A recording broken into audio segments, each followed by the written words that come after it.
famous HMMWV's days are numbered.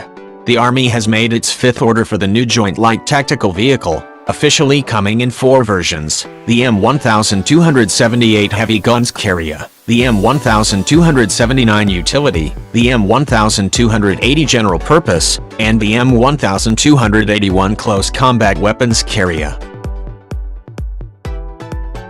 According to a release by Oshkosh Defense, this order consists of 748 vehicles and over 2,350 installed kits.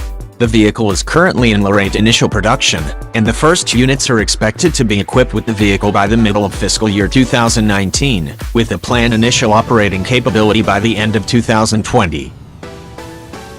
The HMMWV has served for over 30 years, but like the Jeep it replaced in the 1980s, it was proving to be incapable of meeting the demands of a modern battlefield. For the Jeep, the problem was keeping up with armored fighting vehicles like the M1 Abrams tank and the M2/M3 Bradley fighting vehicle. During the War on Terror, the HMMWV proved it could keep up with vehicles, but it was also very vulnerable to favored tactics of insurgents in Iraq and Afghanistan, the improvised explosive device. Up-armored HMMWVs were developed, but they still proved vulnerable, and eventually the military bought mine-resistant ambush-protected vehicles, including the MATV from Oshkosh, for use on many missions in Iraq and Afghanistan.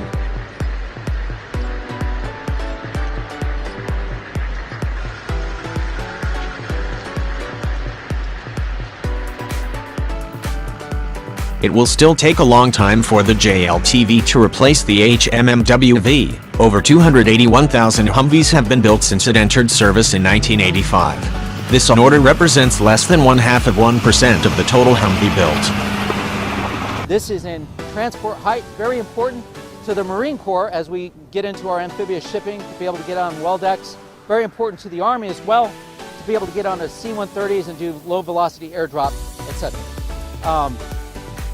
It's normally in operational mode, which is shown here, and that's how, on a day-to-day basis, soldiers and Marines will operate the vehicle. Now, it does have a capability where we can go to fording height, which is essentially 60 inches. The vehicle can raise, and that's very important for the Marine Corps. That's a Marine Corps-centric or specific requirement so that we could clear water obstacles, part of our amphibious nature.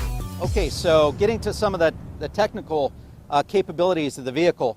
The suspension has had 20 inches of travel, and that was actually used in a Baja 1000 race. It uses a Duramax V8 engine, much like you would find in a Silverado or a Sierra pickup truck that's actually been modified by Gale Banks for any of you NASCAR fans. And then we use an Allison modified transmission as well. So to the max extent possible, we used a lot of commercial technologies with the powertrain, etc. The JLTV is designed for survivability to meet a number of threats, and it met all of both the Army and the Marine Corps' requirements as far as that's concerned. Getting back to some of the technical, aspects of the vehicle, it does have a range of 300 miles, has a top speed of 75 miles per hour. So we talked about the capability, the payload of the vehicle. It has a payload of 5,100 pounds, and that's the utility vehicle. So think about your high-back Humvee. This would be kind of the JLT variant of that. The general purpose vehicle, it has a payload of 3,500 pounds. Yeah, this truck is probably 3 months old. 3 months old, but over a decade in the making. We're glad we're getting the word out that it's finally on the street. On the street and off-road, the military's newest vehicle tackles the future. This vehicle is just a leap ahead in its technology.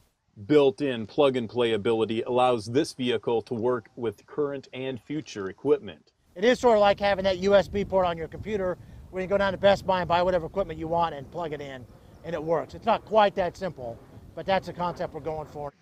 Saving dollars simply makes sense. The average cost of a truck was going to be about $440,000, $450,000. And through the competition process, we got the truck down to about $250, a little less than $250,000 per truck. When we got the price down, it allowed us to buy more trucks more quickly for the same amount of money. Time to take a test drive. After checking out the capabilities, Army leadership was impressed. This is really a step up from the Humvee, so we have some new capabilities that both protect our soldiers but also provide that payload and performance that we really need on the future battlefield. It felt great. It was a very smooth ride. I know this is going to be a great capability for our soldiers.